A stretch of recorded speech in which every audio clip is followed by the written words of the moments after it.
Voyez-vous, le bruit court qu'un de nos employés se serait amusé à trafiquer la poupée. La cassette aurait dit Salut, c'est moi Chucky, le fameux étrangleur, et je vais vous tuer. Bonjour à tous et bienvenue dans ce nouvel épisode de Retour à l'écran Formule Express. Aujourd'hui, j'ai décidé de taper fort en vous parlant d'une suite de films d'horreur, si ce n'est la meilleure suite d'un slasher à mon sens, Chucky 2 ou Chucky, la poupée de sang. L'histoire de Chucky 2 se passe quelques années après celle du premier.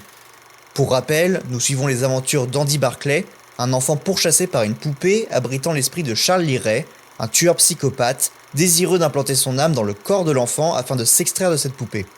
Mis hors d'état de nuire dans le premier, le voilà alors de retour après que l'entreprise de jouets pour enfants se serve de son corps pour relancer la production des poupées Brave Gars, ressuscitant malgré elle Chucky.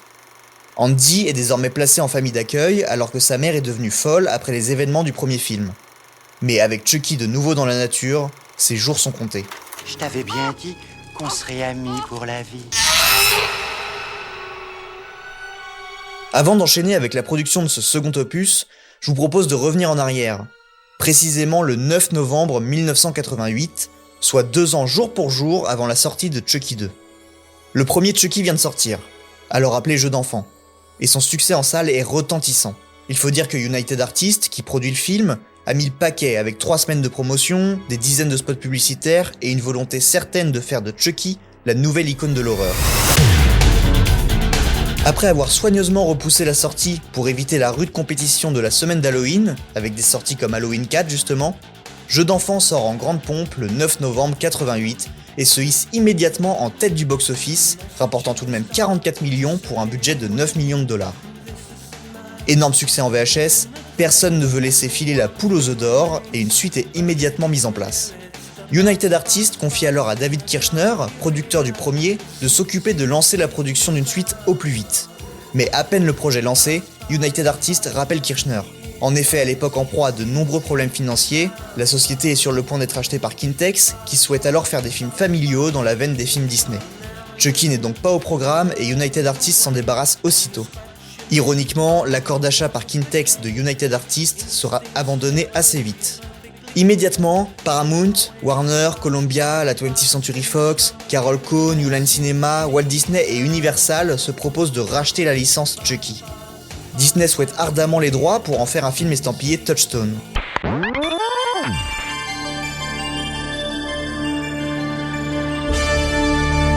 À peine 48 heures après l'abandon de Chucky par le studio, Kirshner est appelé par Steven Spielberg himself, envoyé par Universal. Celui-ci convainc Kirshner de céder Chucky au studio. Il n'aura qu'à demander quelque chose pour l'avoir. Le studio souhaite produire ce nouvel opus et est prêt à de nombreux sacrifices. Kirshner ne peut pas refuser une telle offre et décide de poursuivre avec Universal, qui produira désormais les films Chucky à venir. Et puis, je reçois un appel, à peine 48 heures après. C'était Steven Spielberg me disant « Écoute, tu as fait ton premier film chez Universal, j'ai besoin que tu me fasses une faveur. Ils voudraient... ils veulent ton film, Chucky. Donne-leur. Demande-leur ce que tu veux. Fais une liste de ce que tu veux, ce dont tu as besoin, n'importe quoi. Et après, j'aurais fait mon travail. Mais bon, c'est quand même Spielberg qui me le demande, quoi. Alors, bien sûr, Steven, bien sûr. Et donc, on a signé avec Universal. On leur a donné une liste de souhaits et le projet a pu continuer. Il est alors temps pour Kirshner de trouver un réalisateur. Sur le premier opus, il avait collaboré avec Tom Holland, alors connu pour avoir réalisé Vampire vous avez dit vampire. Un réalisateur qui lui a donné des angoisses tout le tournage, tant il était difficile à canaliser. Il est donc inconcevable de le reprendre pour cette suite. Il a besoin d'un homme en qui il a confiance, et il pense alors à John Lafia, un de ses amis et co-scénariste du premier, qui a fait plutôt bonne impression avec la réalisation de The Blue Iguana, un film policier sorti en 88. J'avais vu le film de John Lafia, The Blue Iguana, et je trouvais que c'était très bien. Donc il y avait ce gars que j'appréciais beaucoup, qui m'a épaté avec son scénario sur le premier Chucky. Et puis, on était amis, je me suis dit, c'est quelqu'un en qui j'ai confiance. Et je ne veux pas revivre la même chose qu'avec Tom Holland sur Chucky 1. J'avais des maux de ventre chaque jour de tournage. Donc j'ai choisi de l'engager. Vous savez, en vous disant ça, je ne sais pas si j'aurais fait le même choix aujourd'hui.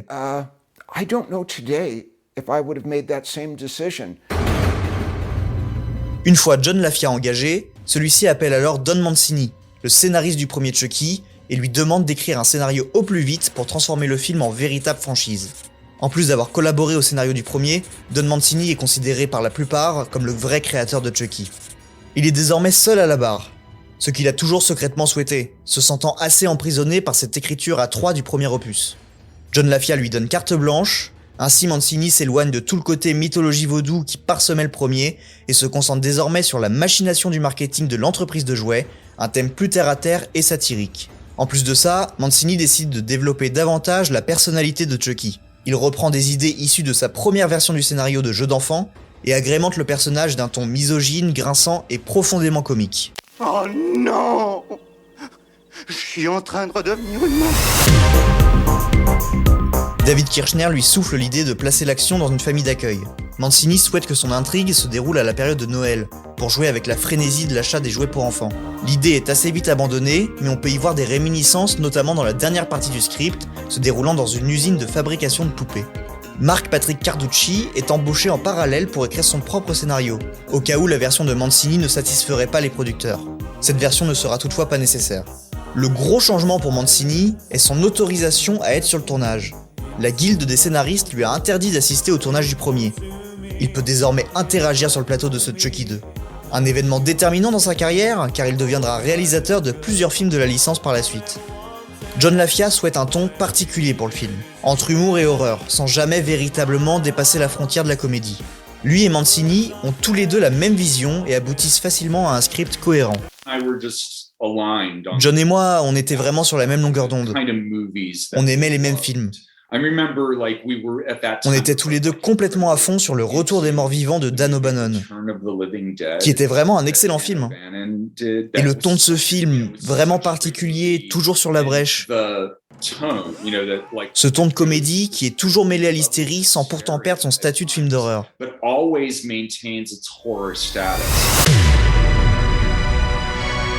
John Lafia est en proie au doute. Il a été choisi pour piloter un film qui se doit de surpasser le premier. De plus, le studio met une pression considérable sur le réalisateur qu'il juge trop vert. Lafia est quant à lui persuadé qu'il est capable de faire un meilleur Chucky que celui de Tom Holland. Là, tu vois, c'est fini. Tu pourras plus t'embêter comme ça. Pour son casting, il reprend évidemment Alex Vincent dans le rôle d'Andy Barclay, mais ne reprendra pas Catherine Hicks qui jouait sa mère. À l'époque, la décision est controversée et donne lieu à beaucoup de rumeurs. En vérité, Lafia souhaitait seulement faire peau neuve et ouvrir la saga sur d'autres perspectives. Dans le scénario, une scène comporte la mère d'Andy lors de son audience avant d'être placée en hôpital psychiatrique, mais ne sera finalement pas tournée. Catherine Hicks, bien que non présente dans le film, assiste à la quasi-totalité du tournage, accompagnant Kevin Yeager, son mari, qui s'occupe de contrôler l'animatronique de Chucky. Kevin Yeager, qui est un habitué de ce genre de production d'horreur, étant le maquilleur de certains Vendredi 13, Freddy et autres Hellraiser. C'est un rouage essentiel de la saga Chucky, puisqu'il a conçu lui-même la poupée. C'est Chucky qui vient pour te tuer! Chris Sarandon, que l'on connaît notamment pour Vampire vous avez dit vampire, et qui jouait le rôle du policier dans le premier, sera quant à lui évincé pour des raisons financières. Le rôle le plus important d'un slasher, c'est le tueur, et le studio l'a bien compris. Personne n'est irremplaçable. Si Lafia fait le choix de se séparer des acteurs du premier, il décide de s'entourer d'inconnus ou d'acteurs à gueule pour ses personnages. Il se sent plus à l'aise de diriger des seconds couteaux ou de parfaits inconnus. Choix assez audacieux, le succès du film ne reposant plus alors que sur Chucky en lui-même. Brad Dourif est de nouveau de la partie pour la voix de Chucky. C'est la pierre angulaire de la licence et le seul rôle principal de la carrière de ce génial second couteau que l'on a pu voir dans Dune, Blue Velvet, Mississippi Burning, L'Exorciste 3, Alien Résurrection et j'en passe. Andy, laisse-moi sortir s'il te plaît. C'est tout noir là-dedans. Pour le rôle de Phil Simpson, le père adoptif, Jeffrey Jones et Tim Matheson sont considérés. C'est finalement Gerrit Graham, que l'on connaît pour son rôle de rockstar dans Phantom of the Paradise de Brian De Palma, qui obtient le rôle. Grace Zabriskie, la Sarah Palmer de Twin Peaks, hérite du rôle de la directrice d'orphelinat, coiffant au poteau Mary Steenburgen et Karen Black, alors pressentie pour le rôle. Certains acteurs hésitent à rejoindre le projet, de peur d'être associés au genre de l'horreur par la suite. Parmi eux, on retrouve Bess Grant, qui hésite à accepter le rôle de Miss Kettlewell, l'enseignante stricte et malheureuse d'Andy. Vous vous êtes vraiment conduite comme une vilaine fille, mademoiselle Kettlewell. Tous ces acteurs seront accompagnés par d'autres gueules cultes du cinéma des années 60 et 70. Et puis, il y a les petits nouveaux, notamment Christine Elise, qui va interpréter le rôle de Kyle, la grande sœur adoptive d'Andy. On la retrouvera par la suite dans le Body Snatchers d'Abel Ferrara. Pour Chucky 2, elle est alors âgée de 25 ans et doit interpréter une ado de 17 ans. Un premier rôle particulier puisqu'elle doit interagir une bonne partie du film avec une poupée inanimée. Et comme la poupée était difficile à gérer, quand vous avez une scène avec elle, il faut être à 100% à chaque prise. Car si la poupée fonctionne bien dans la scène, ils seront obligés de la prendre, peu importe mon jeu. Si vous êtes très mauvais, mais que la poupée est bien, c'est cette prise qu'ils vont prendre. Jouer avec la poupée n'était pas difficile. La seule chose qui l'était, c'était cette scène où il s'accroche à mon dos en balançant des coups de pied. Ils avaient confectionné une poupée qui bougeait sans cesse les pieds. C'est la seule chose qu'elle faisait. Je devais alors simuler toute l'action dans la chambre, c'était entièrement moi. C'était comme porter un sac à dos et prétendre qu'il m'attaquait. Et je me sentais vraiment ridicule. Lafia a une idée très précise de son film. Bien que les décors aient généralement un espace ouvert au-dessus pour permettre l'éclairage et l'équipement sonore, il demande spécifiquement que le public puisse voir le plafond dans le cadre, pour donner une impression de réalisme, inspiré par Orson Welles qui fut l'un des premiers à le faire. Lafia voulait également des angles plus grands, plus fluides, et une atmosphère maussade. Il s'inspire entre autres de réalisateurs comme John Carpenter, Sam Raimi, Steven Spielberg, David Cronenberg, Brian De Palma et Alfred Hitchcock qu'il cite sans cesse dans le commentaire audio du film. Vous savez, ça vient de Chromosome 3 de Cronenberg. C'est le monstre à l'intérieur de l'utérus. Et ça vient de Jaws. Jaws quand le requin explose à la fin. Ça, c'est un plan purement sorti d'Halloween. On s'attend à voir Michael Myers sortir de nulle part. J'étais obsédé par le fait de voir le plafond, car c'est un truc qu'Orson Welles faisait souvent.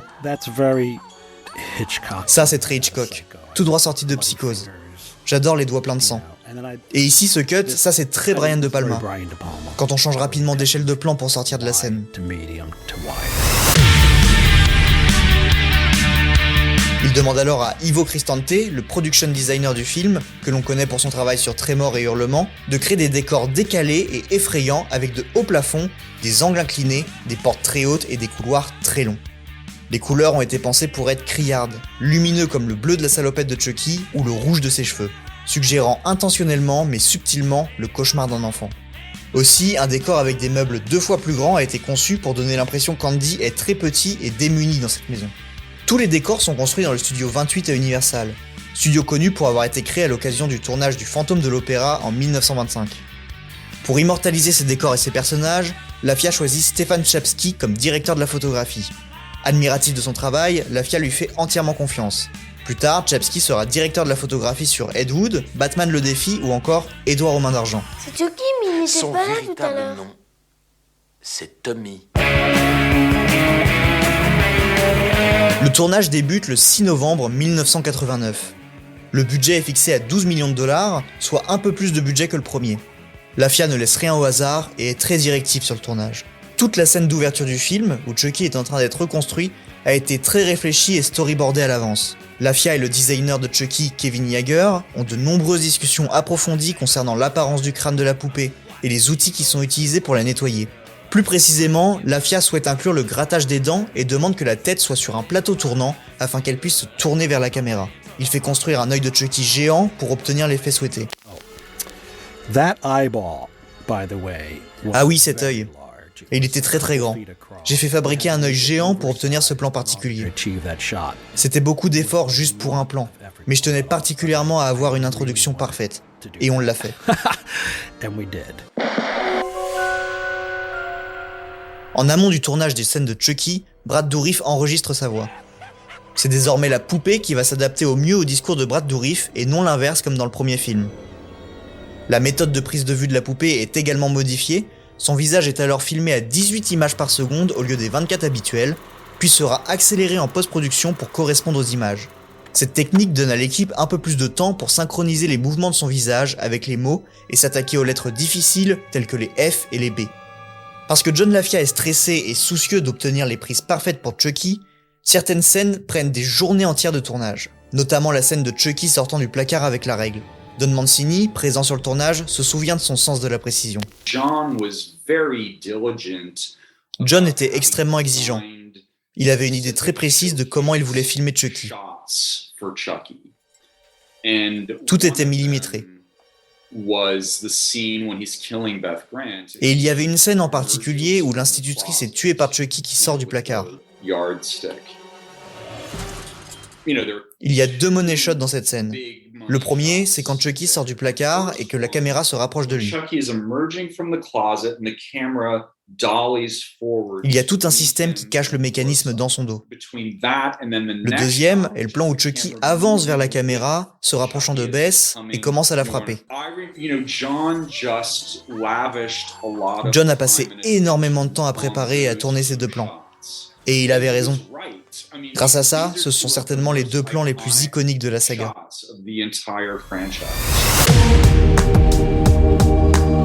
L'atout majeur du film sera sa séquence finale dans l'usine de jouets. Et LaFia le sait. Il a l'idée de rendre l'usine très lumineuse et colorée. Il veut la comparer à l'usine de Willy Wonka par opposition à quelque chose de sombre et lugubre. Il sent que cela pourrait être tout aussi effrayant avec les couleurs d'un parc d'attractions. Le producteur David Kirchner se souvient encore de sa réaction lorsqu'il a découvert le plateau. Je suis venu dans le décor de l'usine de Chucky 2. J'étais tout simplement choqué. Je veux dire, rien que de voir ce décor et de marcher dedans, ce n'était pas juste un décor, c'était comme une véritable usine.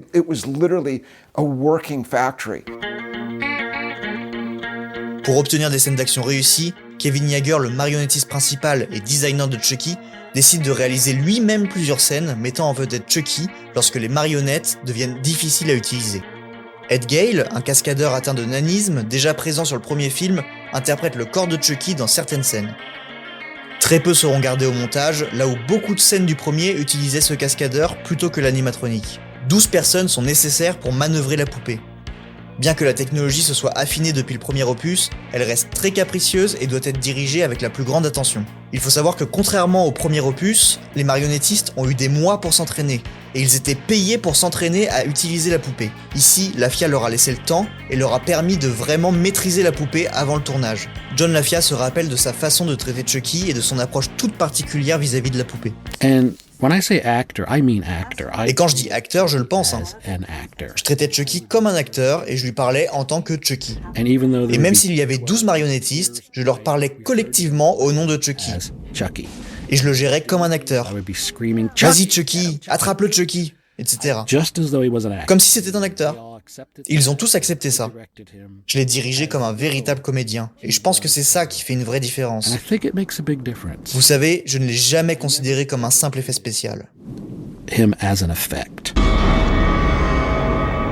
Malgré son engouement certain, LaFia s'effondre à plusieurs reprises sur le tournage, ne supportant pas la pression émise par le studio. Il dépasse le budget et les temps de tournage ne sont pas respectés. De son côté, le jeune Alex Vincent s'épanouit durant le tournage et se permet même quelques rencontres qu'il n'a toujours pas oubliées. On était au studio Universal. J'étais un immense fan de Retour à le futur. Comme j'ai dit, Don Mancini m'emmenait partout. Il m'emmenait voir Retour à le futur 2 pendant qu'il tournait le 3, 2 plateaux à côté de celui de Chucky 2. J'avais 8 ans et j'ai pu me balader sur le plateau, monter dans la DeLorean et j'ai même déjeuné avec Michael J. Fox.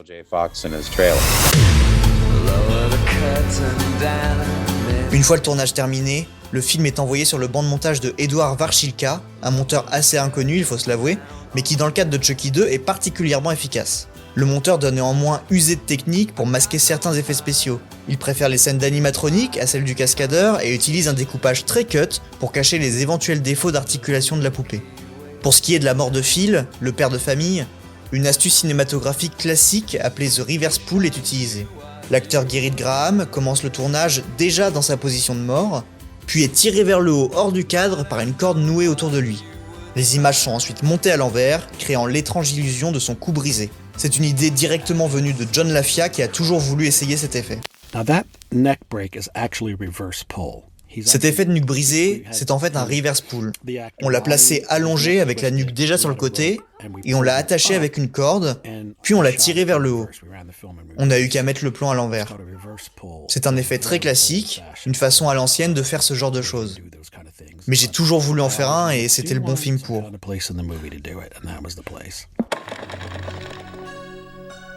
Au montage, beaucoup de scènes sont retirées pour gagner en rythme, atteignant 84 minutes, faisant par ailleurs de ce Chucky 2 le plus court de la saga.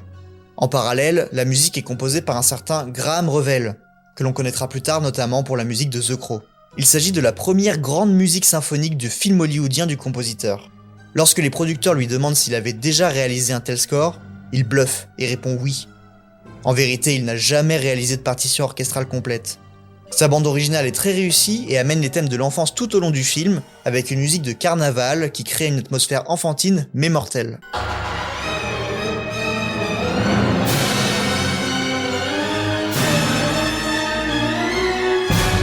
Dans une interview avec Graham Revell, il a déclaré « La musique est assez inhabituelle, surtout pour un film de slasher. Elle est plus grandiose et plus mélodique que la plupart des musiques du genre, parce que je voulais aider à situer l'action au sein de la famille, à jouer le contexte de la poupée et de sa nature mythique. » Lors de la création de la musique, Revell essaye d'imiter son collègue compositeur de films Danny Elfman, jusqu'à l'utilisation de la chef d'orchestre du groupe de production d'Elfman, Shirley Walker. Elfman signera la BO de Darkman et Cabal à peu près la même année. John LaFia suggère à Revell de regarder des films de monstres des années 30 et de s'inspirer de la composition de leurs thèmes musicaux, ce qui ressort bien dans le thème principal de Chucky 2. Dans le commentaire audio, LaFia est encore émerveillé par ce thème. I really love the score that Graham Revell did for this film. J'aime vraiment la bande originale que Graham Revell a fait pour le film, plus particulièrement cet opening. C'est génial. C'est très film de monstre, ce que je voulais vraiment. Vous savez, il a ce côté classique années 30, très film de monstre. You know, monster movie.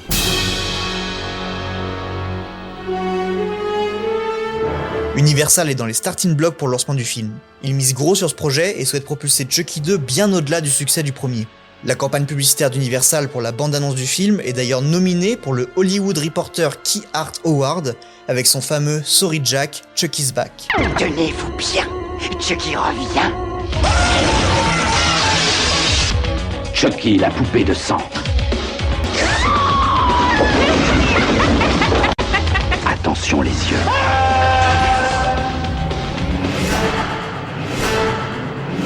Pour renforcer l'attrait du film, le marketing a l'idée de créer un numéro de téléphone promotionnel qui permet aux fans d'entendre la voix de Chucky.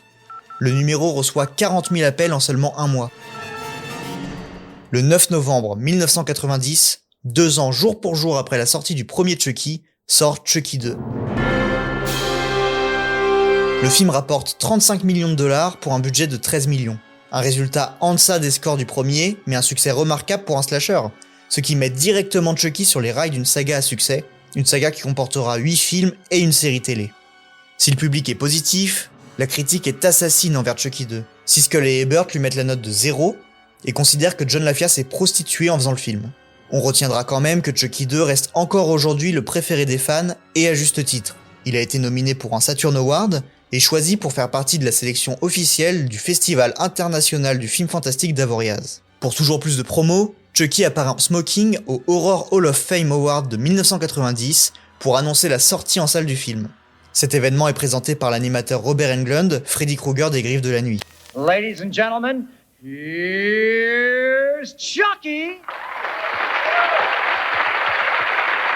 Thanks, Robbie. Hey, thought you weren't gonna be in makeup tonight. Bien que le premier film pose les bases, c'est véritablement le 2 qui révèle la personnalité de Chucky et qui place le ton. Pour l'anecdote macabre, il a été révélé que Chucky 2 était le film préféré de Martin Bryant, responsable du massacre de Port Arthur, fusillant 35 personnes en Australie en 1996. Je te promets que je ne tuerai plus jamais personne, d'accord? Étant très fan du film, j'ai une pensée assez émue pour John LaFia qui s'est ôté la vie en 2020. Pour ma part, Chucky 2 a été une révélation. Quand je le découvre, je dois avoir à peine 11 ans. Ma seule expérience de l'horreur à cette époque-là, ça se résume à Scary Movie. Et je tombe immédiatement amoureux de l'ambiance de Chucky 2. Je le préfère immédiatement au 1, bien que ce deuxième opus me terrifie beaucoup plus que l'original. Et il devient petit à petit mon film de chevet, et passe alors d'un cauchemar à un doudou. Aujourd'hui, c'est un film que je regarde pour me détendre, voire même pour remettre un peu les compteurs à zéro. Alors oui, Chucky 2, c'est pas un grand film, mais c'est un slasher solide, bien tourné, bien monté, Fun et terriblement efficace. L'intrigue s'étend sur à peine 4 jours, ça dure moins d'1h30, le film se finit en pleine action, il n'y a pas une demi-heure de post-climax, et la VF aussi entre terrifiant et hilarant. Que demander de plus ? Et voilà, c'est la fin de cet épisode de Retour à l'écran express. On se retrouve très vite pour une nouvelle plongée dans les coulisses du cinéma. En attendant, vous pouvez retrouver nos épisodes sur les plateformes de podcast. Alors à très vite. Si je devais résumer ma vie aujourd'hui avec vous, je dirais que c'est d'abord des rencontres. C'est vrai que je ne vis que pour le cinéma. Pour être aimé, il faut être aimable. Vous voulez un chocolat? C'était pas ma guerre. Back in full force. Quelle est votre devise? Je m'appelle Bond. James Bond. Vous délirez totalement là. C'est ça qui permet de voyager à travers le temps. La vie a plus d'imagination que nous. J'espère que je ne vous apprends rien. Vous êtes un mélancolique. Mélancolique, mon cul.